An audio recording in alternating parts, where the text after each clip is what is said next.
Hi everyone, welcome to this episode of Keipert Labs. In today's video we're going to be discussing calorimetry, one of the key areas of measurement to do with energy in chemistry. We're going to define what we mean by calorimetry. We're going to focus on one of the key pieces of equipment we use called a calorimeter. We're going to then look at what we call heat of combustion and heat of solution, two key properties that we can use calorimetry to determine. We're going to have a look at what we call the heat capacity formula, or Q equals mCdeltaT, and then look at some examples of calculations incorporating that formula. So what do we mean by calorimetry? So hopefully you can see by looking at the name that the first part of the name has a lot of similarity to the measurement we use called the calorie. You know, when we think about food content or whatever, the calorie is a measure of energy. Metry to do with measurement. So we're looking at measuring energy. Specifically, calorimetry is the science associated with determining the changes in energy of a system by measuring the thermal energy exchanged with the surroundings. Okay, so we're looking at changes in energy and thermal energy specifically, going from system and surroundings. Okay, so remember thermal energy, the energy of the motion of particles.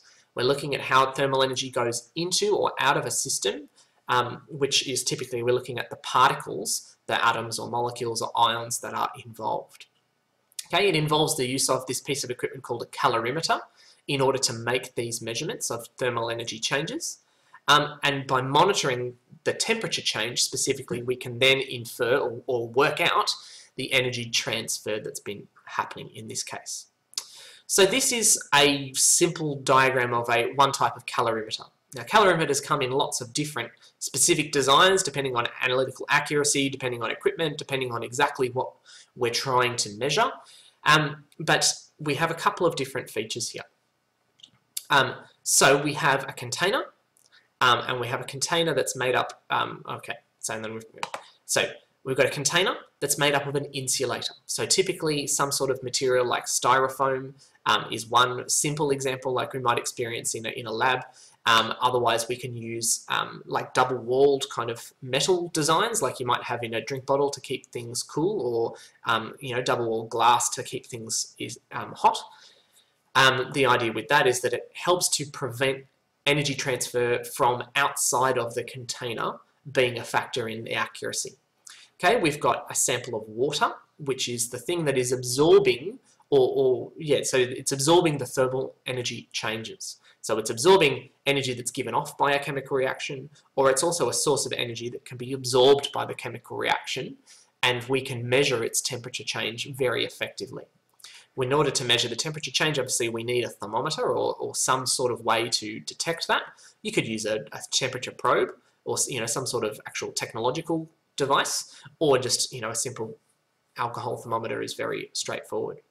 Okay, and also we often incorporate the features like a stirrer in order to ensure even mixing, to make sure that the sample of water has a consistent temperature rather than hot spots and cool spots that might influence our accuracy. And also, if we're looking at measuring temperature changes during the dissolving process or dissolution, that then the stirrer will help the dissolving process to actually work, because otherwise our measurements would be very inaccurate. Okay, so this is a simple kind of example. We're not burning anything in this particular situation. This is one example for where we're mixing things together and measuring the temperature change. We can also use a variation on this in order to measure the energy given off by something that's burning, and I'll show you an example of that in a minute. So when we're looking, one of the properties that we can use calorimetry to measure is what we call the heat of combustion, or delta HC.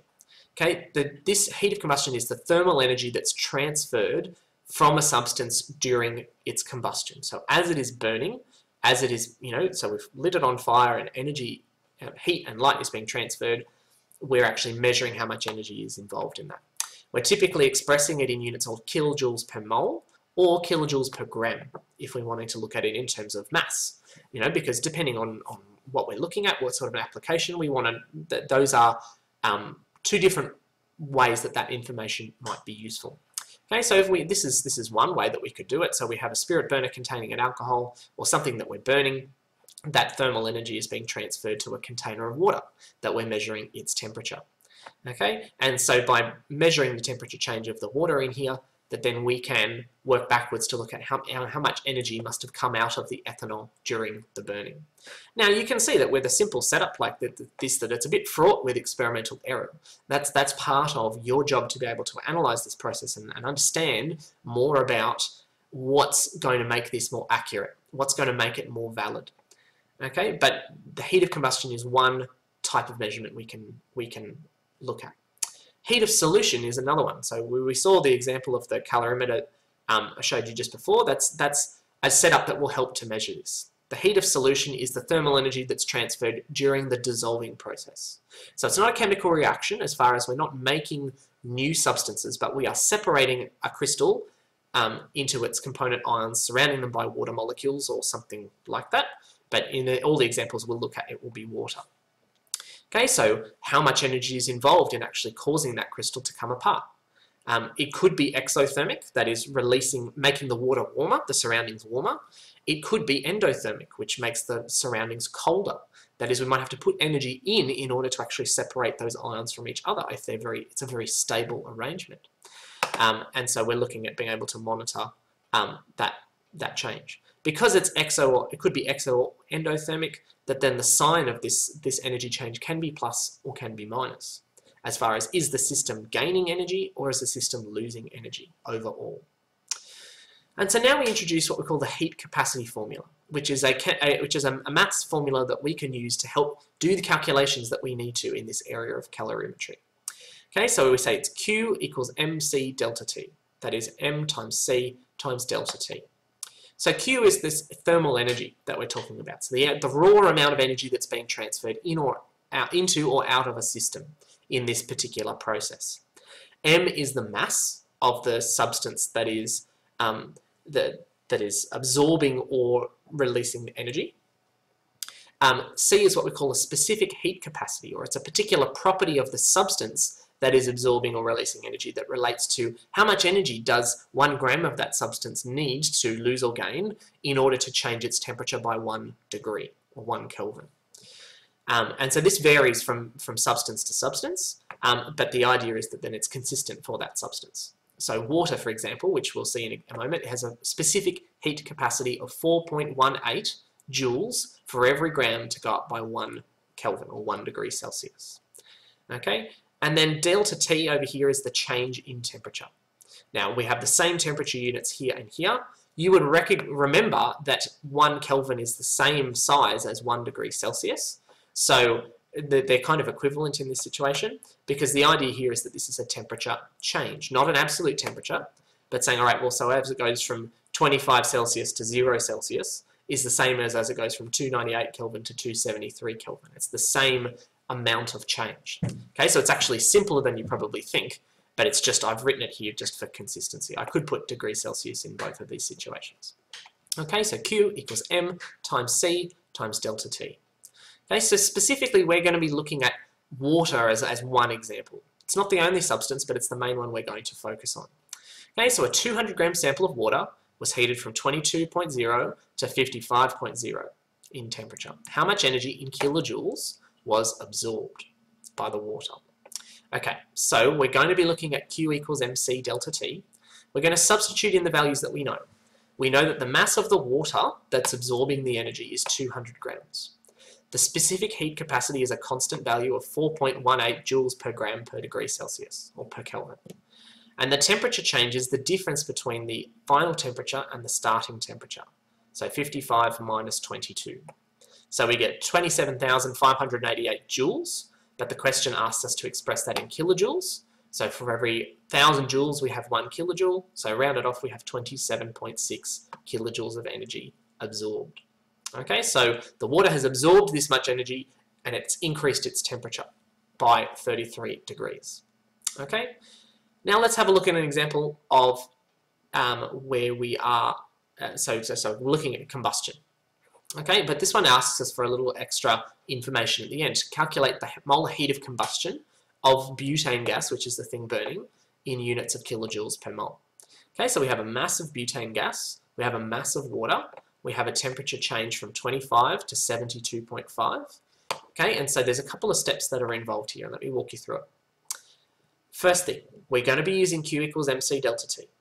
and then we're going to need to substitute into it. Now here's the trap for young players. The thing is that the mass that goes in here is not 2 grams, but the 500 grams of the water that is absorbing the energy. Okay, this 2 grams is going to factor in further down here. Okay, so just be mindful. So 500 grams of water and its specific heat capacity and then its temperature change. So this tells us how much energy did the water absorb. Okay, 99,275 joules or 99.275 kilojoules of energy was absorbed by the water. What we're then trying to work out is saying, okay, all that energy that was absorbed by the water came from the burning of the butane.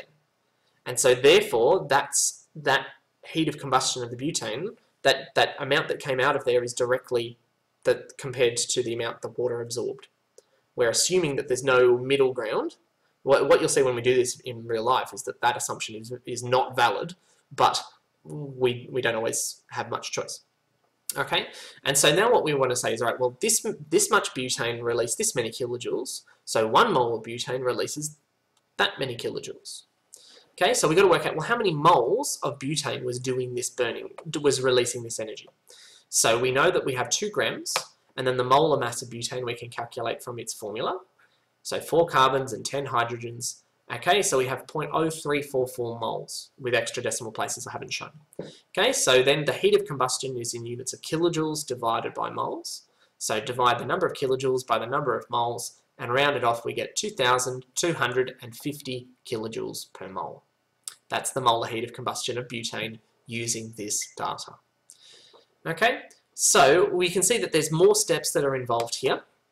Okay, we're looking at the raw amount of energy transferred and then relating it as a molar quantity, what we call like an amount per mole. Okay, that's a really common thing to be asked, so do be mindful of the process that we followed. Okay, so we introduced the science of calorimetry, where we are looking at measuring thermal energy changes to look at how much energy is transferring during chemical reactions or dissolving. Okay, we looked at the design of a calorimeter as a piece of equipment that is useful in this area. We looked at then the heat of combustion and heat of solution as 2 types of measurements we might make.